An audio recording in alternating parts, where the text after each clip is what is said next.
The world is changing every day. Being able to observe and monitor and make changes based on those observations is really important. We're working across a number of these different areas, from agriculture to climate to water, to help provide the information that will help improve the day-to-day activities.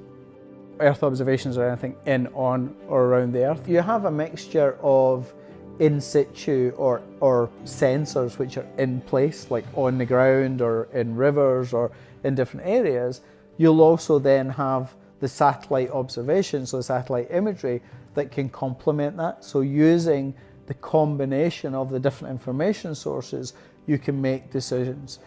So the main challenge today is the human interaction.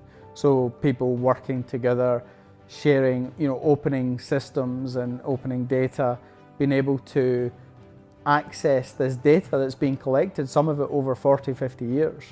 That's the real challenge. So actually the technology's there and will always be developing, but it's how to harness the technology in this kind of environment where the government can make decisions. So we use the government devices policy so they can make those decisions better, and that's really what we're informing. I am an eternal optimist. I'm not particularly optimistic about the state of the Earth. As a coordinated body of nations, somehow we haven't grasped that humans are having an effect on the Earth. GEO is a phenomenal organization. It's actually a community. Some people would even call it a movement, where you've got selected member countries of the United Nations and another series of wonderful organizations, scientific, technical, international organizations, that come together to just integrate observations about the Earth. We're a broker in a number of different senses. So we broker access to openly available Earth observation data and information resources. So we're constantly trying to get people to share data or advising people if data is available, just letting people know what resources they can use for their decision making.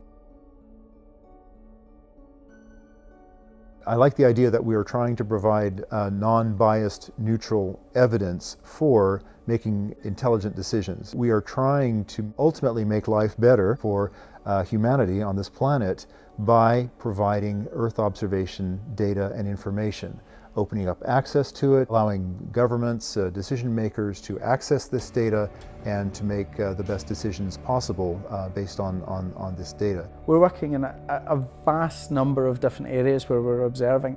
One example could be soil moisture. You can use satellite imagery to give you that insight, but you can also use sensors in the ground.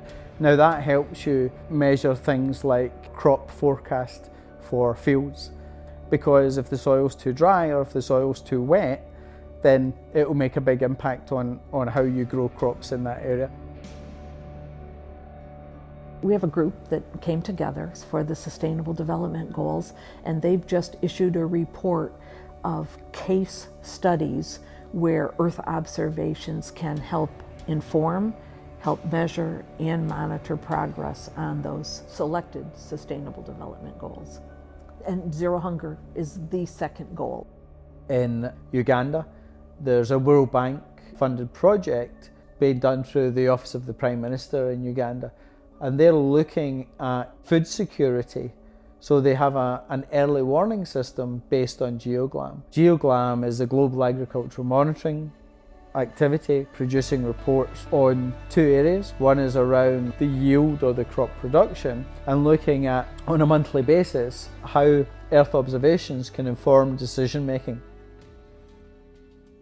If you have, for example, a disaster, very quick we need data. An easy example is you have a flood in a country and you want to know where the population has been touched, to establish mapping and to allow the NGO or the government to just go there and provide some help. All this kind of data can be easily accessible if you know that exists. GEO is really trying to encourage people to share their data and also to maybe provide some tools to have access to this data more easily.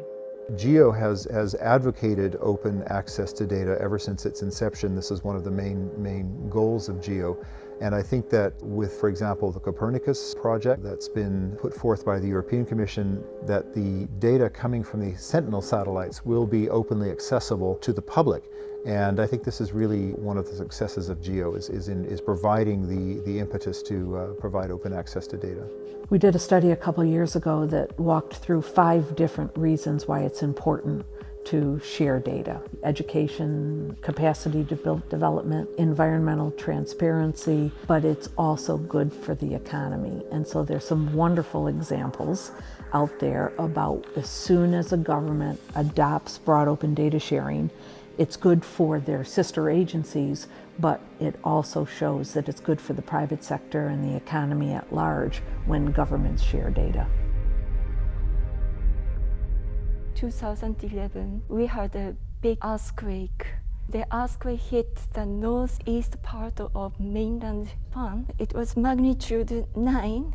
It was the worst disaster on record in Japan. I felt the massive shake at the time, but worse things happened after the earthquake. 500 kilometers in long, the coastline of Maine had a direct impact of tsunami. Many towns located on the seaside completely washed away.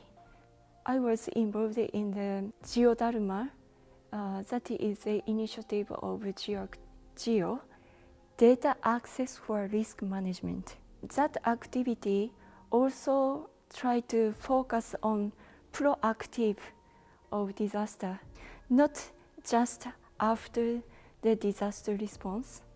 So they also include the observation of recovery from the disaster. With the broad open data that was available from Landsat, what one country, Australia, has done is construct something called a data cube. So they ingested, for the continent of Australia, the entire Landsat archive, data going back to 1972 all the way to the present. They put a water algorithm over that entire archive and said, show me every pixel, 25 meters by 25 meters, over the entire continent that's always been wet, always been dry, sometimes wet, sometimes dry. And what I think is so exciting for us in GEO about this technological advancement is we could finally start doing some serious landscape analysis over time at a continental level. The code is open source, so it can be used by anyone around the world. So there's an Open Data Cube initiative that's being, I guess, managed by one of our participating organisations called CEOS, the Committee on Earth Observation Satellites. So at the moment, I think there's something like 25 countries active at different ranges or different scales of engagement in the Open Data Cube. So this is something that has a lot of momentum behind it already, and it's very new at this stage. Earthquake took place in New Zealand in 2016. The government of New Zealand sent out a call to the international community for help. When Geosecretary received this call, forwarded that information to Oceania countries, and China stood up to coordinate some organizations within the country to respond to that. It's interesting that not only public institutes made response, but also some private sector companies did some contribution. They were coordinated by the China GEO office and sent the relevant images to New Zealand. So this kind of case that GEO can help. We have the Oceania GEOS initiative. We hope to make it a mechanism to formalize such kind of service, not only to disaster risk reduction, but also to climate change mitigation, and sustainable development goals. We're taking another look at our work program and seeing how can we help address those global priorities? What actions could we be doing that we may not be doing right now? And where are the opportunities for GEO to become more engaged in those priorities?